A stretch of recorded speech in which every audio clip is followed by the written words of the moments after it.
తెలుసు దోపిడీ అడ్డగోలుగా జరుగుతోంది. కానీ ఇక్కడ మాత్రం అలాగే డిఎస్సి నిన్న ఈరోజు ఇష్యూ బర్నింగ్ ఇష్యూ యూత్కు సంబంధించింది.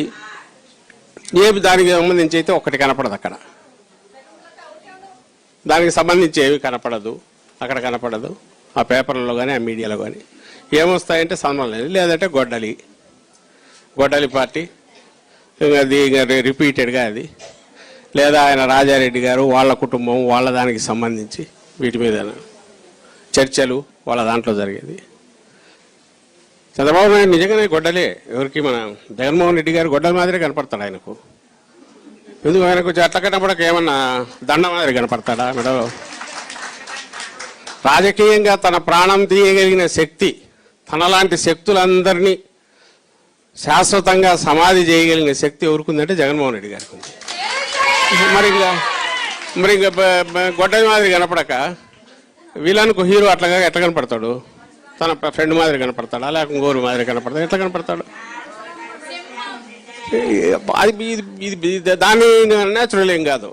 నేను అందుకే మళ్ళీ చెప్తున్నా, ఎస్ చంద్రబాబు నాయుడు గారు ఇలాంటి వారికి పాలిట జగన్మోహన్ రెడ్డి గారు గొడ్డలి, త్రిశూలం, కత్తి అన్నీ ఏదన్నా చేయొచ్చమ్మా.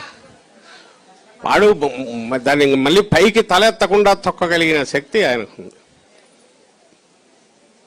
అయితే ఒక్కటే ఏంటంటే game rules Chandrababu Naidu set చేస్తున్నాడు, దానివల్ల వస్తున్న ప్రాబ్లం వస్తుంది.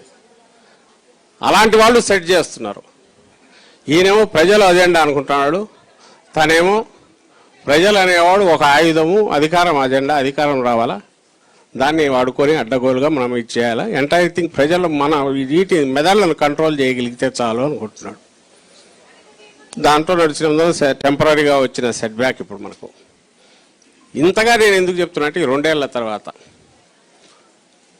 ముందు చెప్పినట్టు మీకు తెలుసు, అందరికీ తెలుసు, మహిళా లోకమే ఎక్కువ మోసపోయింది, నష్టపోయింది. ఒక్క డ్వాక్రా మహిళలే 1 కోటి మంది.